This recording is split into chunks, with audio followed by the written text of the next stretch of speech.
Please comment where you are watching in the world. I never thought a Tinder match would turn my life upside down, but that's exactly what happened last summer. It all started on a humid July evening.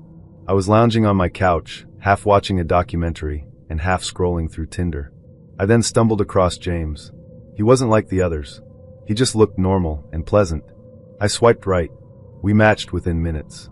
Our conversation started like most: light banter, shared interests, the usual "what do you do?" and "what kind of music are you into?" But something about James made me want to keep talking. We clicked. He had a knack for asking questions that actually made me think, not just surface-level stuff, but real, thoughtful things. We talked about our favorite travel destinations, our mutual love of photography, and even weirdly specific things like our favorite types of clouds. I found myself smiling at my phone more than I had in months. After a few days of messaging, James suggested we meet in person. "Let's grab coffee," he wrote. "There's this place downtown I love, great lattes and even better people watching." I hesitated for a second. I'd never been on a Tinder date before, but something about James made me feel at ease. We agreed to meet on Saturday afternoon, 2 p.m., at a cafe called The Daily Grind. That morning, I took extra time getting ready, not because I was trying to impress him necessarily, but because I was genuinely excited. I picked out my favorite sundress, swiped on a bit of mascara, and left early to calm my nerves. I arrived at the cafe about 10 minutes ahead of schedule, found a table near the window, and ordered a vanilla latte. I kept checking my phone, watching the time creep closer to 2 o'clock. My stomach fluttered with a mix of nerves and anticipation. I glanced up every time the door opened, wondering if it would be him. At 2:03, James walked in. He looked exactly like his photos, which was a relief. Tall, athletic build, tousled dark hair, denim jacket, and that same disarming smile. But as he scanned the room and walked toward me, something felt off. His eyes were darting around the cafe, like he was checking for someone or something. When he spotted me, he smiled, but it didn't quite reach his eyes. It felt forced, like he was trying to remember how to act normal. Still, I stood to greet him and offered a handshake, which he turned into a brief hug. His hug lingered slightly too long for a first meeting, and I could feel the tension in his body. His hands were trembling as he held onto mine for a second too long before sitting down. "Hey," he said, his voice smooth but a little shaky. "You look even better in person." "Thanks," I replied, trying to keep the mood light. "It's nice to finally meet you." We settled into conversation, and at first, it flowed easily. We talked about our weeks, the cafe's quirky decor, and how unbearably hot the weather had been. But then James started asking odd questions, specific ones. He asked where I worked, what floor my office was on, which gym I went to, and what time I usually got there. When I gave vague answers, he'd press for more. "Oh, which location? The one on Main, or the one near the park? Do you go in the morning or evenings?" It was subtle at first, but the pattern became clear. James wasn't just making conversation, he was collecting details. My stomach tightened. I tried to steer the conversation toward safer topics, but he kept circling back. I glanced at the time. Only 30 minutes had passed, but it felt like hours. I made up an excuse, something about needing to meet friends for an early dinner, and stood up. "Already?" he asked, disappointment flashing in his eyes. "Yes, sorry, it was a last-minute thing," I lied, grabbing my purse. He stood too and reached out for a hug. Again, he held on longer than necessary. His arms didn't feel warm or comforting, they felt like a trap. "Let me walk you to your car," he offered. "No, that's okay," I said quickly. "I'm just around the corner." He looked like he wanted to insist, but eventually stepped back. "Okay, text me when you get home." I nodded, even though I had no intention of doing so. As soon as I turned the corner, I blocked him on Tinder. I thought that would be the end of it, but it wasn't. 3 days after I blocked James, I spotted a black Honda Civic parked across from my apartment building. I didn't think much of it at first, plenty of people parked on my street. But then I saw him, James. He was in the driver's seat, wearing a hoodie with the hood pulled up, staring directly at my building. I froze, my keys halfway to the lock. My fingers trembled as I shoved the door open and slammed it shut behind me, bolting it with shaking hands. I peeked through the peephole, then through the curtain of my window. He was still there. For a while, I tried to rationalize it. Maybe he had friends in the neighborhood. Maybe it was just a coincidence. But over the next several days, the black Civic kept showing up. Sometimes it would be parked near my building in the morning when I left for work. Other times I'd see it near the shopping center, or even outside a friend's house after dinner. Always there. Always watching. I stopped going to my usual gym. I changed my routes home. I started using ride shares instead of walking, even for short distances. But somehow, James always seemed to know where I was. The worst part was the silence. He didn't try to call or message me. He never approached me directly. He just watched, like he was waiting for something. Then one morning, while standing in line at a local cafe near my office, he appeared beside me. "Hey," he said, like nothing had happened. Wow, what a coincidence. My heart started pounding. I could barely breathe. He was standing too close, his body angled toward mine, his eyes locked onto my face like he was studying every expression. I tried to leave, mumbling something about being late, but he grabbed my wrist, hard. "We need to talk," he said, his grip tightening. I yanked my arm, but he didn't let go. "Sir, let go of her," the barista said sharply. She had been watching us. "Or I'm calling the police." James hesitated, then slowly released my wrist.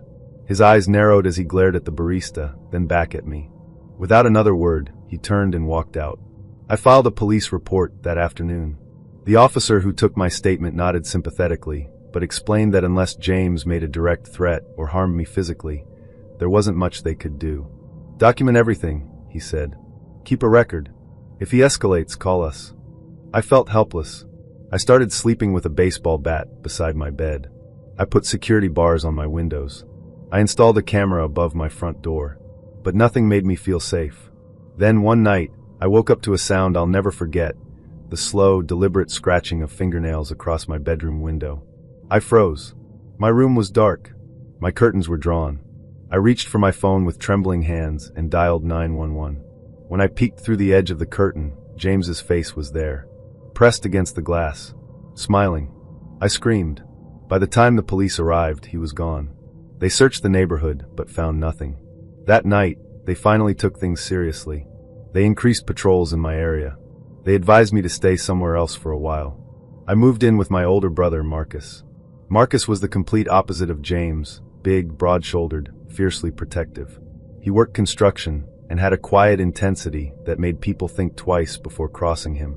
I didn't tell him everything at first, just enough to explain why I was staying with him. But one night, after I received yet another message from a new number, "I see you," I broke down and told him everything. Marcus didn't yell. He didn't panic. He just nodded, stood up, and said, "I'll handle it." I tried to protest, but he was already grabbing his keys. "Where are you going?" I asked. "To find him." I stayed up all night, sick with worry. Around 2 a.m., Marcus returned. His knuckles were raw and split. There was a bruise forming on his cheek. "What did you do?" I asked, horrified. "He won't be bothering you anymore," Marcus said flatly. "Don't ask me for details." Later, I learned from a mutual friend that James had been seen stumbling out of a local dive bar, his nose broken, his ribs cracked. After that night, he disappeared. No more texts. No more parked cars. No more sightings. It was over. I stayed with Marcus for another month, slowly rebuilding my sense of safety. I changed my phone number, deleted all my social media accounts, switched gyms. I even changed my hair color, hoping it would help me feel like a new version of myself, someone James wouldn't recognize. But even then, the fear lingered. I'd wake up in the middle of the night, convinced I heard tapping on the window. I'd double and triple check the locks before bed. I carried pepper spray everywhere I went. At work, I kept my office door closed and avoided walking alone to the parking lot. My friends were supportive. My family checked in constantly. But no one really understood the kind of anxiety that comes from being hunted. 6 months passed. No sign of James. I began to let my guard down just a little. I started sleeping through the night again. I went out with friends. I even opened Tinder once or twice, though I never swiped. I wasn't ready for that. Eventually, I moved back into my apartment. I'd missed my space, my books, my routines. I installed new locks, bought heavier curtains. My brother came over every other day to check in. Slowly, I started to feel like myself again. One day, I looked out my window and saw a black Honda Civic drive by. My heart stopped, but it kept going. Just a regular car. Not him. I still look over my shoulder sometimes. I still scan parking lots. I still flinch when I hear unexpected footsteps behind me. But those moments are becoming rarer. I even started dating again. Carefully. I meet only in public places. I always tell a friend where I'm going.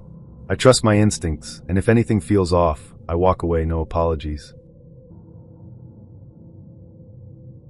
Okay, so I'll be real.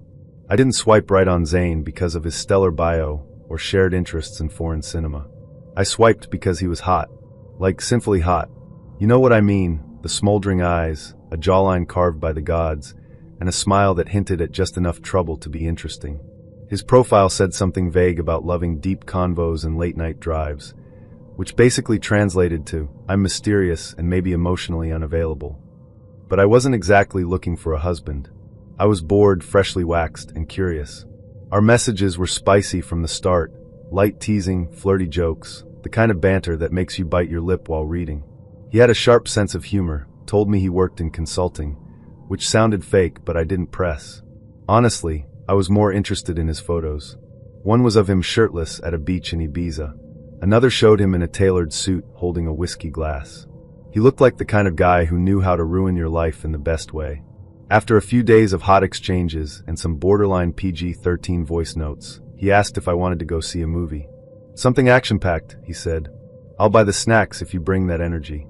I laughed, said yes, and picked out my favorite skinny jeans and a low-cut top that made my collarbones look like they had their own storyline.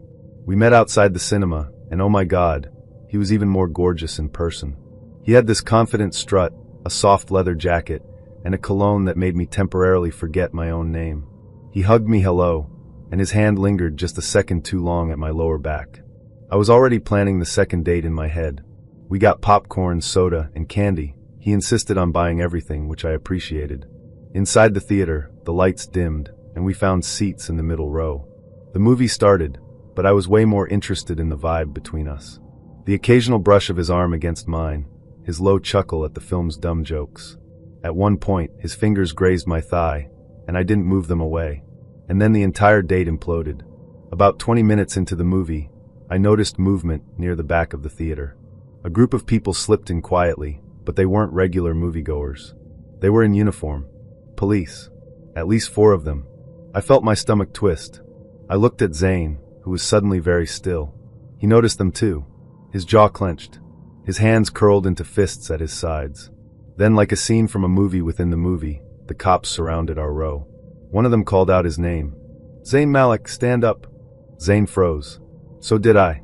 I said stand up. Now. Zayn slowly rose from his seat. The theater was dead silent. People were turning in their seats, whispering. He looked down at me, his eyes wide, filled with disbelief and something else, fear. The officer handcuffed him right there in front of me. I just sat there, popcorn in my lap, mouth open, trying to make sense of what was happening. Was this some kind of prank? As they were escorting him out, one of the officers turned to me and asked, "Are you okay? Did he hurt you?" I blinked. No. We were just watching a movie. He gave me a brief nod and followed the others out. The lights in the theater didn't come back on. The movie kept playing, but I couldn't focus. I stared at the screen, my heart racing, my mind spinning. Who the hell had I just let touch my thigh? Eventually, I left the theater, still dazed. Outside, a small crowd had gathered. Police cars, flashing lights, the whole deal. I saw Zane, or whatever his real name was, being loaded into the back of a squad car. He glanced at me, eyes full of something between apology and resignation. I didn't wave. I didn't say a word. I just walked away. I never thought my Friday night Tinder date would end with me chasing a thief down the street, but that's exactly what happened last week. It started with just another evening swiping through profiles while half-watching reruns of a comfort show. I wasn't expecting much. Maybe a decent conversation, maybe a laugh. But then I matched with Rob. We matched. Our chats were easy, flowing in that rare way where there are no awkward pauses or forced small talk. Rob told me he worked as a software engineer, mostly from home, and filled his weekends with trail hikes and thrift store hauls. I told him about my job in marketing and my obsession with trying every new cafe in the city. We bonded over our mutual love of obscure music playlists and sarcastic memes. After 3 days of talking, he suggested we meet in person. Coffee, he wrote. I know a little place that has the best almond croissants in town. We agreed to meet that Friday at a cozy cafe called Hazel and Rye. I'd been there before. It had a relaxed vibe, mellow lighting, and a quiet back corner perfect for first dates. I arrived 10 minutes early, as I always do, and ordered a drink to calm my nerves. I chose a table by the window and kept an eye on the door. When Rob walked in, I recognized him right away. He looked just like his photos, tall, dark hair, dressed in a casual button-down and jeans. He smiled with that same hint of mischief that had drawn me in online. "Hey," he said, sliding into the seat across from me. "Glad you came." His voice was smooth and confident. We exchanged a few pleasantries and ordered our drinks. He opted for an Americano, no sugar, and I stuck with my usual oat milk latte. At first, everything felt fine. We talked about work, recent Netflix binges, and the weirdly warm weather. Rob told me about a recent camping trip he took with friends and showed me a few photos on his phone. Mountains, a bonfire, someone's dog in a ridiculous sweater. But about 20 minutes in, things started to shift. Rob became distracted. He kept glancing toward the door, then back at me. His eyes darted around the cafe, like he was searching for someone. His answers to my questions became shorter, more abrupt. I asked him if everything was okay. Yeah, he said, waving it off. "Just a long day." I tried to steer the conversation back to something light, but his focus was clearly elsewhere. His energy had changed, and a weird tension hung in the air. I started wondering if he was regretting the date, or maybe had somewhere else to be. I thought about wrapping it up early. Then, without warning, he stood up. "Excuse me," he mumbled. "I need to use the restroom." He walked past me, and as he did, I felt a slight tug at my side.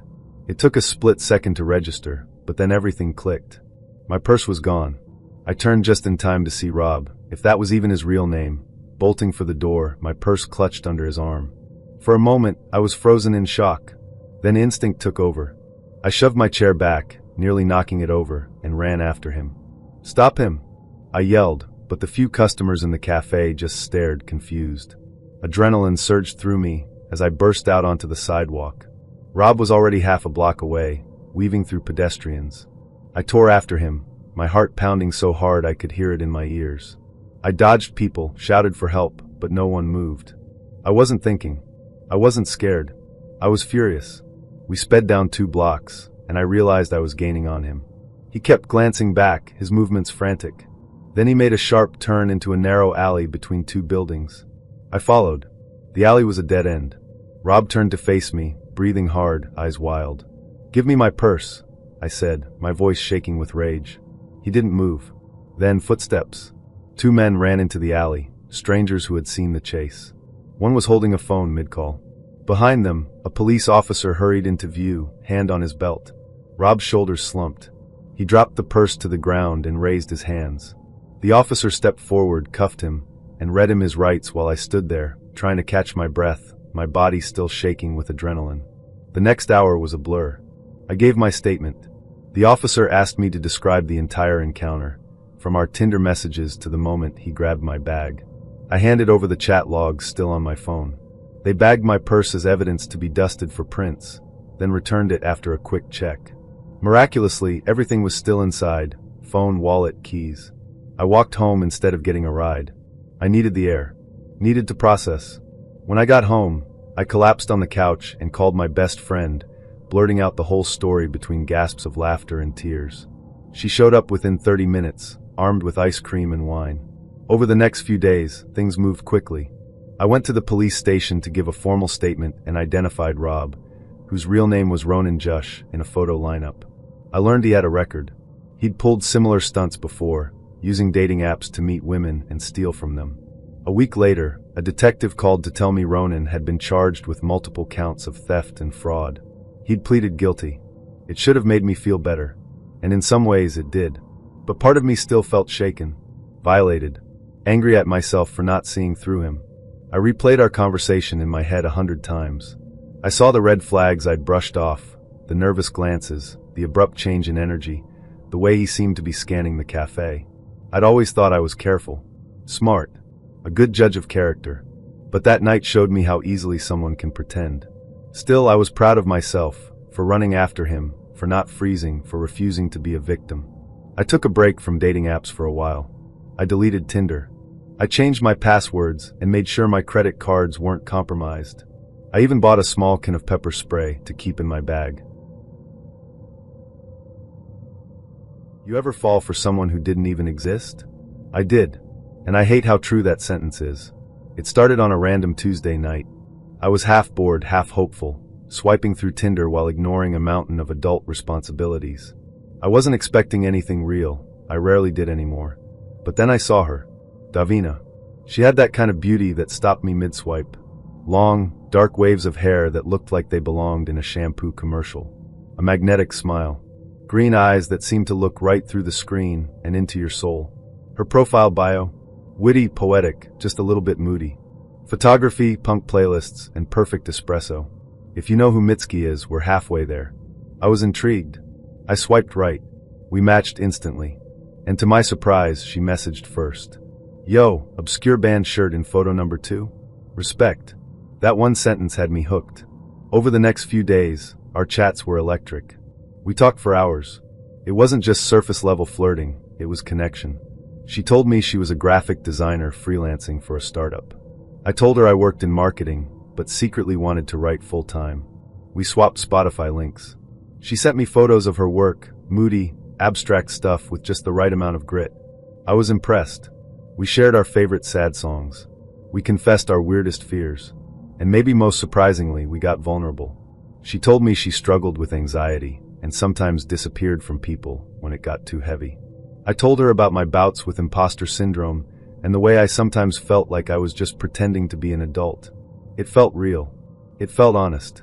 So when she suggested we meet up for coffee that weekend, I said yes without hesitation. I even bought a new shirt. Saturday came, and I showed up 20 minutes early at the cafe we picked. Some quirky, artsy place downtown with mismatched furniture and latte art that looked like actual art. I grabbed a seat by the window, ordered a drink, and waited. Every time the door opened, I looked up. And then someone walked in. Not Davina. A guy. About my age. He looked nervous, kept glancing around. Our eyes met, and he walked straight toward me. You waiting for Davina? He asked, voice low, hands stuffed in the pockets of his hoodie. I blinked. Yeah. He sat down across from me. I'm Davina, he said. Well, not really. My name's Alex. I stared at him, trying to make sense of what I was hearing. He didn't look anything like the person I'd been talking to. He didn't even sound like her. My brain scrambled to catch up. He started talking fast, like he was trying to say everything before I could get up and leave. The profile, it was fake. My friends and I made it as a prank. We run this YouTube channel, and we wanted to see if people would fall for a model's photos and a good story. But I didn't expect to actually connect with someone. And when I started talking to you, it stopped feeling like a joke. I felt bad, so I came to tell you. I didn't say anything. I couldn't. It felt like the floor had dropped out from under me, like everything I thought had been real was suddenly just vapor. He kept talking. Something about how the girl in the photos was his cousin, how they'd used her Instagram with her permission, how they'd never planned to actually meet up with anyone, how I was the only one he'd felt guilty about. It didn't matter. I stood up, barely able to look at him. I need to go, I said. He tried to say something else, but I was already walking out the door. Outside, the city noise felt like static. I wandered aimlessly for a while, trying to process. I felt stupid, angry, violated. I'd opened up to someone who didn't even exist. And it hurt. When I got home, I locked the door behind me and sat on the couch in silence. I scrolled through our old messages, realizing how carefully I'd been manipulated. The details, the timing, the emotional hooks. It wasn't just a prank. It was calculated. I deleted the Tinder app in a rage. But the damage had already been done. We met for dinner. That was it. I didn't even really want to go, but I said yes because I was tired of making excuses. It had been a long, lonely week, and Alex had been charming, over text anyway. He wasn't like the others. His messages were thoughtful, his compliments not too cheesy, and he had a sexy, confident tone that made me feel seen. Like he wanted all of me, not just a filtered version. So I agreed. Dinner at a trendy new place downtown. 7 p.m. table near the back. He arrived 10 minutes late. I was already sipping my wine, trying not to look like I was checking my phone every 2 minutes. When he walked in, I felt it. That flicker. He was hot, tall, sharp jawline, navy blazer over a black shirt, dark eyes that didn't blink enough. He had the kind of presence that made your stomach flutter and your brain short-circuit. You're even prettier than your photos, he said, leaning in to kiss my cheek. His lips brushed too close to the corner of my mouth. I smiled tightly. Thanks. He sat across from me, and we started talking. He was smooth. He complimented my voice. My outfit. My hands. He said it like he was seeing me naked already. There was an edge to him. a hunger. I told myself to take it as flattery. He ordered wine for both of us. Red. Expensive. He talked about finance. Fast money. Fast cars. Fast women. But I'm slowing down, he said. Looking for something real. I half laughed. Aren't we all? He stared at me like I was a meal. You're different. I'd heard that line before, but something about the way he said it made me uneasy. Still, I kept sipping the wine. It was smooth and strong. I needed the buzz. He asked about my job, my family, my exes. Anyone who'd be upset if they knew you were out with someone like me? He asked, grinning. I rolled my eyes. No jealous boyfriends hiding in the bushes, if that's what you mean. He laughed, but it didn't reach his eyes. Halfway through the main course, I started feeling off. Dizzy. Not drunk, but floaty.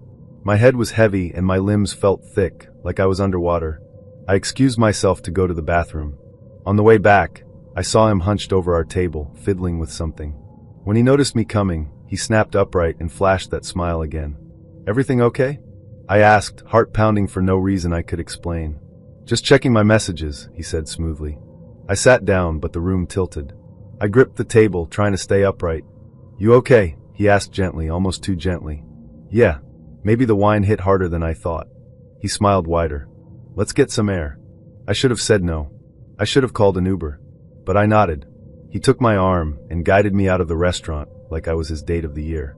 I stumbled slightly, and he held me tighter. We'll just walk a bit, he said. Fresh air will help. But we weren't walking toward the main street. We were walking away, down a side road, then another. My head spun, and my mouth felt dry. I tried to stop. I think I need to go home. We're almost there, he said. Where? My place. Just for a minute. You can sit down. I'll call you a car. His grip on my waist was firm. Too firm. I tried to pull away, but my body wasn't cooperating. My limbs were sluggish. My voice was slurred. No, I don't want to. He cut me off. You're fine. We reached a house at the end of a dark street. It looked abandoned, paint peeling, windows dusty. He fished out a key and unlocked the door. I tried to scream. Nothing came out. Inside, it smelled stale. The air was thick. He dragged me to the back of the house, into a room with one chair. Just one. In the center. Ropes on the floor. I collapsed into the chair, my legs giving out. He started talking. Fast. Rambling. Angry. You're all the same, he spat. You act like you're better. Like you're not using men. But you are. You're just like the rest. He began tying my wrists. I struggled weakly. I couldn't scream. I cried instead. You're not going to ghost me, bitch. Not you. Not tonight. He pulled a duffel bag from behind a covered couch. Opened it. Knives. Rope. Tape. I saw my death in that moment. I saw my name in headlines. But then noise. A crash from the front of the house. A door slamming open. Heavy footsteps. Police. Drop the weapon. Alex froze. Then hissed through clenched teeth. A second later, the knife clattered to the ground. 2 officers burst into the room. One tackled him. The other ran to me, untying my wrists, checking my pulse. You okay? He asked. I nodded, barely. He drugged me, I whispered. He put something in my drink. They arrested him. Took him away in cuffs. I sat in the back of an ambulance, wrapped in a blanket, shaking. Later, I learned the restaurant owner had seen Alex spike my wine while I was in the bathroom. They called the cops. Tracked his phone. Followed us. He had done it before. Twice. 1 survivor. 1 still missing. Alex went to prison. I went to therapy. I moved apartments. Got a restraining order. Bought pepper spray and a home security system. It took months before I could go on a date again. Even longer to drink a glass of wine without second guessing. But I survived. And I learned. Romance doesn't always wear a red flag. Sometimes it wears a navy blazer and a smile that hides a monster. I've been on enough first dates to know that most of them don't lead anywhere. Some are awkward, some are decent, and a few are even fun. But nothing prepared me for the night. I ended up barricading my door with a dresser, while my Tinder date screamed threats from the hallway. His name was Steve. After a few days of messages, he asked me out to a meal. I said yes. We settled on a cozy Italian place downtown, the kind with red checkered tablecloths and dim lighting. I arrived a few minutes early and waited at the bar with a glass of wine, watching the door. When Steve walked in, I was relieved to see that he looked just like his photos, tall, dark hair, clean-shaven, and dressed in a fitted button-down and jeans. He gave me a quick hug and a big smile. "You're even cuter in person," he said. I smiled back. "You're not too bad yourself." We were seated at a small table near the window. The atmosphere was warm and intimate, filled with the soft clatter of silverware and low jazz music in the background. It started off well. Steve asked about my job and hobbies, and I told him about the chaos of marketing campaigns and my guilty pleasure for true crime podcasts. He laughed, teased me about being one of those, and shared some funny stories about his co-workers and how his team once accidentally broke their app during a live demo. For a while, it felt like a good date, but then things started to shift. Steve began glancing around the restaurant, not just casually but constantly, like he was worried someone might see him. At first, I thought maybe he was just nervous or saw someone he knew. When I asked, he brushed it off with a vague, "Thought I recognized somebody." "Guess not." Then came the questions. Not the fun kind. These were personal. Too personal. "So, where exactly do you live?" he asked, leaning in. I laughed lightly. "Downtown. Near the park." "Which building?" he pressed, sipping his wine. I felt a flicker of discomfort. "Just a few blocks from here." He nodded, but I saw the way he watched me as he asked the next one. "You live alone?" I paused. "I have a roommate." It was a lie. I lived alone. But something about his tone made me feel like I needed to lie. Steve smiled, but it didn't reach his eyes. The rest of the dinner was a slow descent into discomfort. He made more offhand comments about my appearance, compliments that felt too intense for a first date. "You have the kind of face that's hard to forget," he said. Or, "I bet you get hit on all the time." I tried to steer the conversation back to something lighter, but he'd always circle back to personal details. At one point, he asked what time I usually got off work and whether I went to the gym regularly. I started giving vague, non-committal answers, hoping he'd get the hint. Then dessert came. I didn't want any, but Steve insisted on sharing a tiramisu. I agreed just to keep things smooth. As we ate, he moved his chair closer, his leg brushing against mine. I shifted away. He moved closer again. His hand accidentally grazed my thigh. I forced a laugh, made a joke about needing personal space, but he didn't seem to care. When the check came, I reached for my wallet, but Steve waved me off. "I've got it," he said. "You can get the next one." I smiled politely, already planning my exit. Outside, the air was crisp. I pulled my jacket tighter and turned toward the sidewalk. "I'll walk you to your car," he said. "I actually took a rideshare," I lied. "It's just around the corner." He raised an eyebrow. "I can drive you home." "No, it's okay really," I said. "I like the walk." He stepped closer. "Let me at least make sure you get there safe." I hesitated. This was the moment I should have said no again. But it was late. I was tired, and part of me didn't want to make a scene. So I gave in. "Fine," I said. "But I'm just a few blocks away." We walked mostly in silence. As we reached my building, I stopped at the front steps. "Thanks for dinner," I said, fishing for my keys. Then he said it. "I'll come up for a bit." It wasn't a question. "No," I replied. "I've got an early morning." He stepped closer. "Just a few minutes." "No," I said, firmer this time. I turned to unlock the door, but before I could, he pushed forward, trying to squeeze past me into the doorway. I shoved the door shut with all my strength, slamming it in his face. I heard a thud, followed by silence. Then pounding. "Let me in," he yelled. "Don't act like you didn't want this." I fumbled with the chain lock, heart racing, hands shaking. He kept yelling, banging on the door. "You're gonna regret this, bitch." I dialed 911 with trembling fingers. But before I could say anything, I heard running footsteps. I peeked through the peephole and saw him sprinting to his car, tires screeching as he peeled out of the lot. The police arrived 20 minutes later. I gave them a shaken statement. They told me without physical harm or proof of threat, there wasn't much they could do, but they took a report and advised me to stay vigilant. I didn't sleep that night. I pushed my dresser in front of the door and sat on the couch with a kitchen knife in reach, watching the window for any movement. The next morning, I called my best friend and told her everything. She came over with coffee and a taser, which she insisted I keep in my purse. With her help, I reported Steve's profile to Tinder.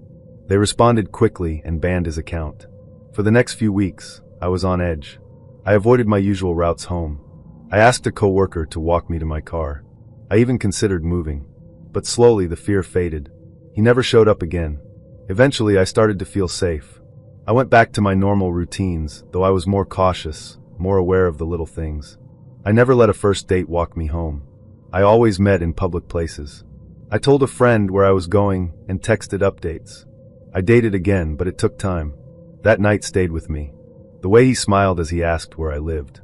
The way he tried to force his way in. The sudden snap from charming to threatening. It reminded me that danger doesn't always look like a mugshot. Sometimes it looks like a guy with a good smile and a great Tinder profile. I never heard from Steve again. He smelled like vodka and lies. That was my first thought when he sat down across from me at the table. I'd been waiting at Nando's for almost 20 minutes, nervously stirring a watered-down Coke, checking the door every time it opened. I'd imagined Thomas walking in tall, confident, clean-cut. The guy from the photos. The guy who told me he was a civil engineer, working on a bridge project in central London. The guy who sent Spotify playlists and good morning texts. The guy who said I seemed genuine and refreshing. But the man who finally showed up wasn't that guy. He was older. Much older. At least mid to late 40s, maybe more. His face was weathered, eyes bloodshot. His beard was patchy and unkempt. His clothes were wrinkled and stained, and his scent hit me like a punch. Cheap alcohol, stale sweat, and something sour that made my stomach twist. "Hi," he said, slurring slightly. "You must be, yeah." He didn't even say my name. I didn't respond right away. I just stared, trying to do the math. The photos, the age he claimed, the voice from our calls. None of it matched the man in front of me. "Are you Thomas?" I asked, already knowing the answer. He chuckled like it was cute. "Yeah, I mean, sort of." I froze. "Sort of." He shrugged. "My middle name's Thomas. No big deal." That's when I knew I needed to leave. But I didn't. Not yet. I was too stunned, too confused. Too angry at myself for being so thoroughly fooled. "I think there's been a mistake," I said, starting to stand. He waved a hand, gesturing for me to sit down. No, don't go. Just hear me out." I hesitated. Against every instinct, I sat back down. Just for a second. And that's when it got worse. "I didn't lie to hurt you," he said. I needed to meet you. I've been watching your profile for weeks. I knew we'd click." My skin crawled. "What do you mean watching?" He reached into his coat pocket and pulled out a creased photo, one of my profile pictures. "I saw you at that coffee shop on Chestnut a few times. Figured it was fate." I stood up so fast the chair scraped across the tile. My heart was pounding, nausea rising in my throat. "You've been following me?" He stood too, stumbling slightly. "Don't make it into something it isn't. I just wanted a chance." I backed away. "I'm leaving. Don't follow me." He held up his hands. "I'm not dangerous. You're overreacting." I didn't answer. I just walked out fast. Outside, the air was cold and sharp. I pulled out my phone with shaking hands and ordered a ride immediately, pacing near the curb. I kept glancing behind me, half expecting him to come stumbling out. He didn't. The ride home felt like forever. Every stoplight made me itch. When I finally got through my door, I locked it, latched it, and shoved a chair under the handle. Then I cried. I cried for being stupid, for trusting a stranger, for not trusting my own instincts. I cried because I had shared intimate pieces of my life with someone who wasn't real. And I cried because I had no idea how far he'd already gone. That night, I reverse image searched Thomas's pictures. Within 5 minutes, I found them. A real engineer. Real name. Real life. In Manchester. Completely unrelated to the man I met. I reported the profile to Tinder. I sent screenshots. I blocked the number he'd used to call and text. Then I opened my Instagram and set it to private. I deleted a few posts that showed my location and removed my workplace from my bio. But I couldn't delete the feeling. The dread. For the next week, I saw his face everywhere. On the bus. In the shop queue. Even in the reflection of my own window. I jumped at every knock on the door. Slept with the lights on. Started carrying my keys between my knuckles on the walk home. Then the messages started. New numbers. Blocked IDs. You looked beautiful tonight. I saw you wearing red today. That's my favorite on you. You shouldn't have run away. I reported everything to the police. They took my statement, asked if I had any hard proof. I gave them the numbers, the screenshots. They said they'd file a report, but couldn't do much unless he showed up again or made a direct threat. That wasn't enough. I told my boss. Took a few days off work. Stayed with a friend across town and slept on her couch. She helped me install a camera at my flat, just in case. And then, just when I was starting to breathe again, he showed up. It was a Tuesday night. I'd gone home for a few hours to grab clothes and feed my cat. I stayed longer than I meant to. As I was locking up, I saw him, standing across the street, just watching. He didn't move, didn't speak, just stood there, hands in his coat pockets, like he was waiting for me to come over. I didn't. I went back inside and called the police. Again. This time, they came quickly. But he was gone by the time they arrived. They took it more seriously this time. They added extra patrols to my street, advised me to file for a restraining order. I did. And after that, nothing. No more messages. No more sightings. He disappeared. I don't know if it was the police, or if he just got bored, or if he moved on to someone else. That's the part that bothers me the most. That someone like him can just vanish and start again with someone new. I still check my locks.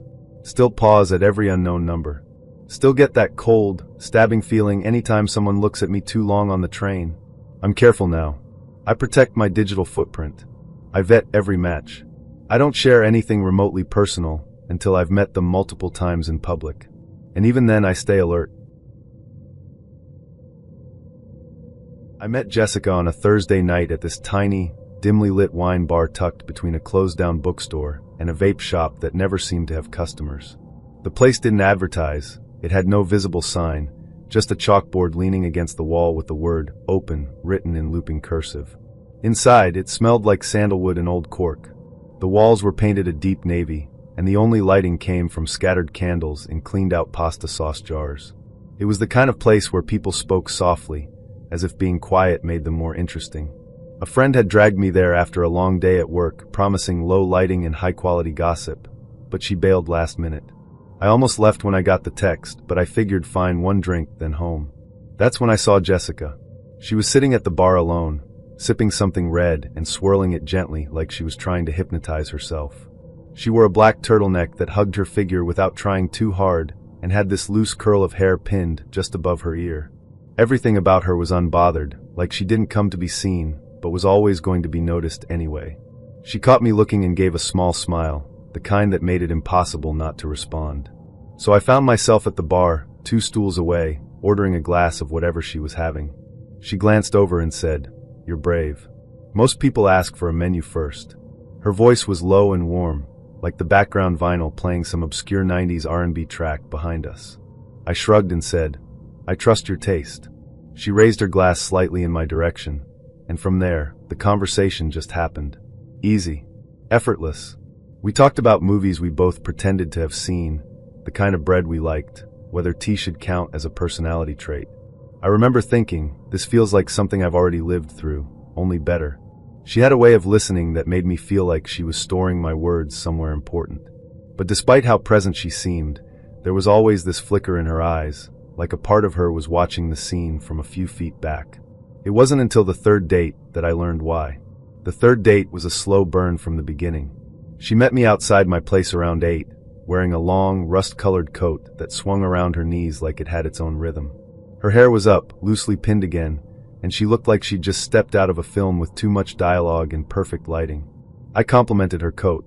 She said, "It has deep pockets. That's the only standard that matters." We walked, nowhere urgent to be. Dinner was casual, a Thai place with mismatched chopsticks and laminated menus. We shared everything, even the mango sticky rice, which I only ordered because she said it was a non-negotiable part of the experience. Afterward, instead of heading straight back, we wandered through the neighborhood. The air was cold enough to make our hands brush more often than not. She didn't pull away when mine finally stayed there, resting lightly against hers.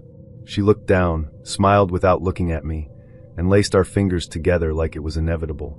We passed a bakery, closed for the night, but still radiating the scent of burnt sugar and bread crust. The window was fogged from the inside. She stopped in front of it.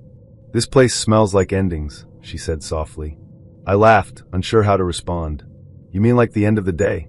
"No," she said. "Like heartbreak, but in a good way." She turned to face me, eyes darker in the low light, and for a moment I thought she was going to kiss me.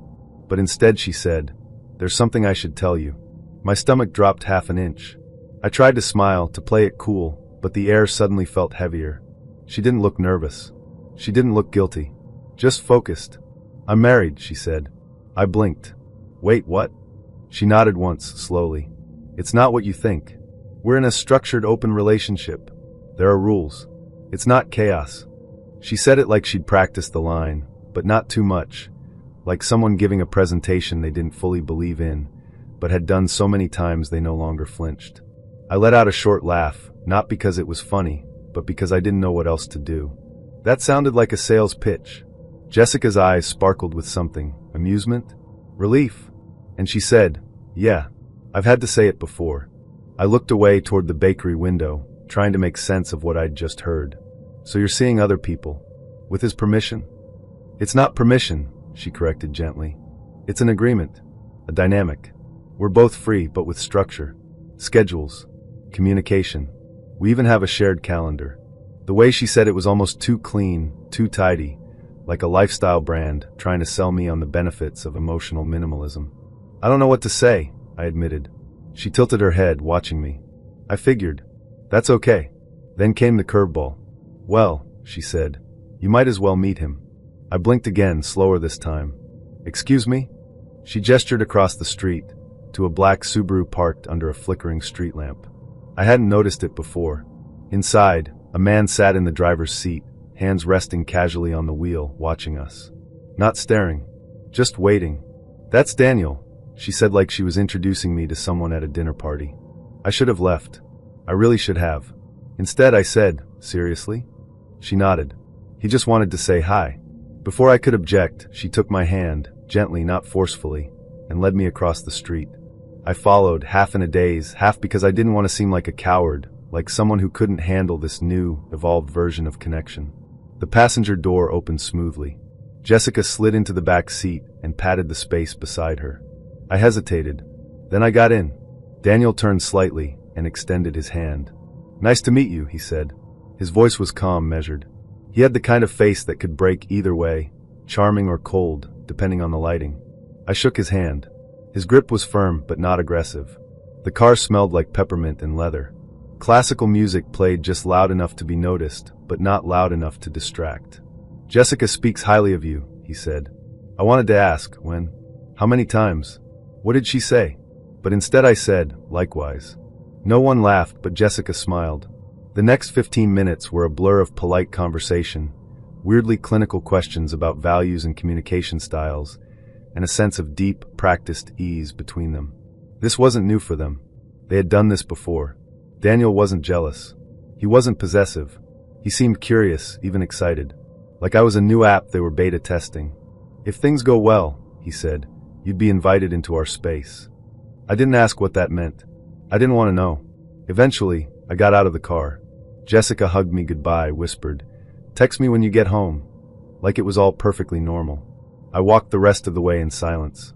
After that night in the Subaru, I told myself I was done.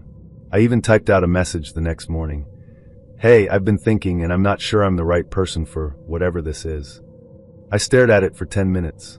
Deleted it. Rewrote it. Deleted it again. Instead, I texted her. "Got home safe. Thanks for the night." She replied instantly. "Glad. I really liked seeing you." And just like that, I was back. We didn't jump back in exactly.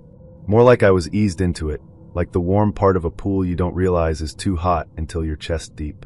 Jessica and I still went on dates, dimly lit cafes, artsy bookstores, long walks where she'd brush her fingers against mine, but never fully hold my hand. But Daniel was always there in the periphery, sometimes in person, sometimes in text, sometimes in the way Jessica would glance at her phone mid-conversation and smile at something she didn't share. He never interfered. He didn't need to. His presence was baked into everything. One weekend, I stayed over. Jessica fell asleep curled up against my chest, her breath warm against my collarbone. I stayed still for what felt like hours, afraid to move and wake her. When I finally got up to use the bathroom, I found Daniel in the kitchen, barefoot, making coffee. He looked up, completely unfazed. "Cream or sugar?" I blinked. Just black." He poured 2 cups, handed me one, and leaned against the counter like we were roommates. Or colleagues. Or co-parents of this strange, shared arrangement. "She sleeps better with someone next to her," he said. "Always has." I nodded, unsure if that was meant to be reassuring or territorial. Jessica came into the kitchen a few minutes later, sleepy but smiling. She kissed me on the cheek, then kissed Daniel on the mouth. Lightly, briefly, like punctuation. No one said anything about it. Over the next few weeks, the rules surfaced, not all at once, but gradually, like I was expected to absorb them through context. I couldn't stay more than 2 nights in a row. If I started seeing anyone else, I had to disclose it. If I wanted to take a trip with Jessica, it had to be cleared through what she called the calendar, which I never saw but was clearly sacred. One night, Jessica and I were watching a movie, something slow and French with subtitles I barely followed, when she got a message and paused at mid-scene. Sorry, I have to talk to Daniel about finances. I sat there on her couch under a massive knit blanket, holding a half-eaten slice of pizza, wondering how I had ended up on the emotional bench of someone else's marriage. The intimacy between us changed subtly, but unmistakably. When we kissed, it was always soft, slow, curated, like she was making sure it wouldn't linger too long. When we slept together, it wasn't cold, but it felt shared, like she was careful to keep a part of herself tethered elsewhere. She never said she loved me. I never asked her to. Eventually, they invited me to dinner with another couple. That's when I found out I wasn't the only connection in Jessica's life. She had others. Daniel did too. Everyone smiled too much. The wine flowed like confession, but the conversation danced around anything personal. I left that night with a headache and the distinct feeling that I was failing an audition I hadn't been told I was part of. After that, I started pulling away. I took longer to reply, made excuses to skip plans. When I was with her, I smiled less and started looking at the clock more. I think she noticed. She didn't push. Then one day she sent a long text. It read like a breakup, but was framed like a graduation. I think you're not the right fit for our dynamic. That's okay. I really appreciated the time we shared and hope you find a connection that feels more aligned. I didn't respond. Not because I was angry, but because I didn't know what to say. There was never a word for what we were, so what was there to respond to? The weirdest part is, I don't think she did anything wrong. She was honest, mostly. She didn't lie. It's just that everything was built for her and Daniel's comfort. Everyone else was temporary, a guest in their curated world. Sometimes I still think about her. When I pass that bakery, when someone brings up open relationships on a podcast, when I smell sandalwood or hear certain songs from the 90s, I wonder how many other people got into that Subaru. I wonder if anyone ever stayed. Somewhere between the second meme and the third late-night voice note, I convinced myself I was talking to someone real. Her name was Dior on Tinder. Her profile was magnetic from the jump, deep green eyes, messy dark hair, and a smirk that said she knew exactly what she was doing. Her photos were stunning, professional-level shots of her in city streets and sunlit window frames, always looking just slightly away from the camera, like she lived in a movie I wasn't invited to yet. Her bio, short but intriguing. Photographer. Street food addict. If you like the Strokes, we might get along. I swiped right without hesitation. We matched instantly. The first message came from her. Nice band tee in pic number 2. Deep cut. Respect. I smiled at my phone like an idiot. Conversation flowed like it was nothing. We talked music, film, obscure photography styles. She knew her stuff, name-dropped Japanese street photographers I'd only recently discovered, referenced lighting techniques I had to Google. But it wasn't just that she was smart, it was how she made me feel. Like I was interesting. Like I wasn't just another guy trying to be clever online. It felt good. Real. Safe even. We texted every day, sometimes all day. She sent me playlists. I sent her photos of my dog. She told me about her dreams of opening a small studio, how she hated working for clients who didn't get her vision. I told her about my burnout, how I felt like I was on autopilot all the time. We talked about anxiety and imposter syndrome, and how hard it is to feel seen in a world that wants you to be a brand. It was intimate. It was emotional. And I let myself fall for the idea of her. When she suggested meeting for coffee, I was nervous in the best way. We picked a time, a place, a quiet cafe downtown with a patio and good espresso.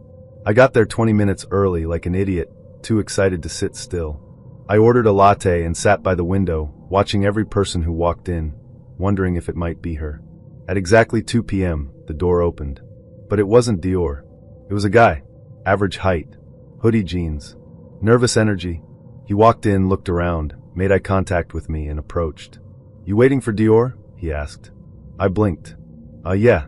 He sat down across from me. Didn't ask. Just sat. I'm Dior, he said. Well, not really. My name's Alex. I stared at him. My brain tried to catch up. I'm sorry, I said. What? He sighed.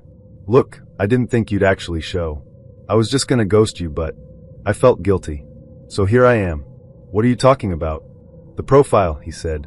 It's fake. The girl in the photos? She's my cousin. She's a model. She knows we use her pics. It's for a YouTube channel. A prank thing. You know, like social experiments? We make videos about how people react to catfishing. My stomach dropped. I couldn't process what I was hearing. All those messages. The jokes. The vulnerability. The connection I thought we had. It was all content? You're joking, I said. He shook his head. No. But I swear, I didn't mean to hurt you. I actually liked talking to you. That's why I came to tell you instead of just ghosting. I stood up so fast my chair scraped the floor. You used me. You used my life for a fucking video. No, wait, he said, standing too. We never filmed you. I didn't even tell the guys about you. I swear. I bailed on the prank because I felt bad. I didn't care. I grabbed my bag and walked out without another word. Outside, the street felt too loud, too bright. I walked aimlessly, fists clenched, heart pounding. I wanted to scream. I wanted to disappear. I wanted to go back in time and unmatch her, or him, or whatever the hell that was. When I got home, I collapsed on the couch and stared at the ceiling for what felt like hours. Then I opened Tinder and deleted the app. I couldn't believe how deep the deception had gone, how real it had felt, how easily I'd opened up. I spent the rest of the day replaying every message, every voice note, every joke I thought was ours. I couldn't stop myself from scrolling through our text thread, reading it like a script from a play I didn't realize was fiction. Later that night, I told my roommate. He was furious. That's not a prank, he said. That's psychological abuse. He helped me report the profile. I sent screenshots, flagged the photos, explained what happened. Tinder responded a few days later. The account was banned. But my trust? That didn't come back so easily. I stopped using dating apps. I stopped replying to DMs for a while. I even pulled back from friends. I felt embarrassed, violated, stupid. And then came the shame spiral. Had I really believed someone like her was into me? Had I missed all the red flags? The too perfect photos, the vague answers about video calls, the way she always had a reason not to FaceTime? Looking back, it was obvious. But when you're lonely, you want to believe the connection is real. You want to believe someone sees you, that you're not just shouting into the void. Over the next few weeks, I tried to rebuild. I started going out again, reconnected with friends, picked up photography again, ironically, joined a local group, started shooting in analog. Something about the honesty of film felt healing. I never heard from Alex again. I never found the YouTube channel either. Maybe he was telling the truth about not uploading me. Maybe not. I'll never know for sure. But the damage was done either way. Eventually, I re-downloaded Tinder. With new rules. Video call before the first date. Never share my socials until I've met them. And if anything feels off, I listen to that feeling. It's not about being paranoid. It's about protecting myself. Because now I know, not everyone's swiping to find love. Some people are swiping to manipulate, to humiliate, to play God with someone else's heart for clicks and comments. It took a while, but I'm dating again. Carefully, cautiously. And if I ever see someone using the name Dior, I swipe left without hesitation. I first saw Michael sitting outside a laundromat, eating a gas station sandwich and reading a paperback with the cover torn off. He looked like someone in a movie about people who never quite leave their hometown, scruffy, distracted, and somehow more real than the people around him. He wasn't checking his phone or pretending to be busy. He was just there. I walked past him twice before I worked up the nerve to say something. I asked what he was reading. He held up the book like a secret. It's terrible, he said, but I'm committed now. We matched on a dating app later that week. His profile was bare, one picture of him with a dog he admitted wasn't his, and a bio that read, "Just trying not to die broke." I thought it was self-deprecating, honest, maybe a little dramatic. I liked that. He messaged first. "Do you believe in aliens?" I said, "Yes, obviously." He replied, "That already makes you better than most people."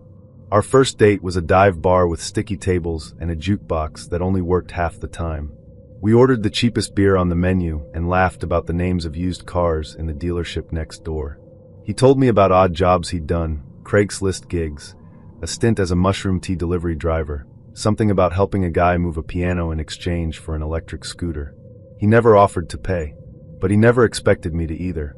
It became a thing, splitting checks, taking turns, calling it equal effort. I liked it. It felt like we were playing on the same team. We started seeing each other more. Cheap dates, long walks, late-night talks. He once spent an hour fixing the wobbly leg on my kitchen chair, using only a spoon and some electrical tape.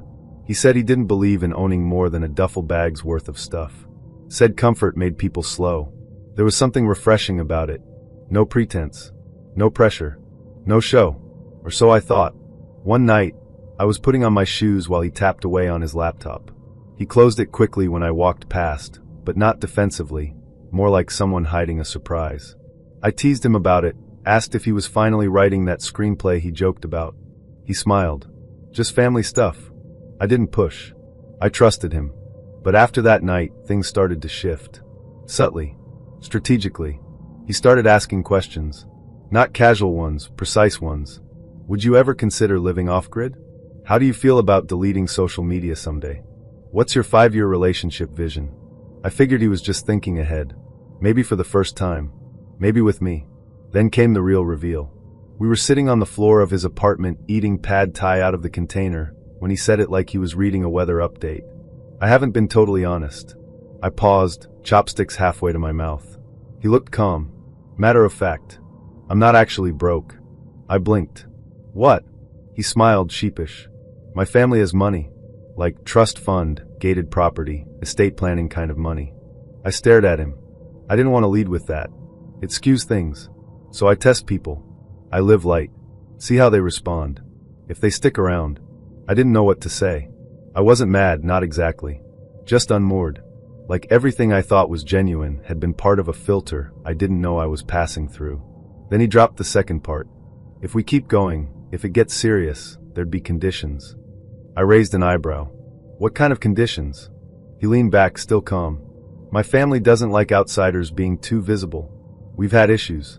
So there'd be a confidentiality agreement. You'd still have freedom, technically. But no posting about us. No tagging locations. No sharing details. I stared at him. There's a stipend, he added. Monthly. I laughed. Not because it was funny. Because I didn't know what else to do. You're offering me a contract?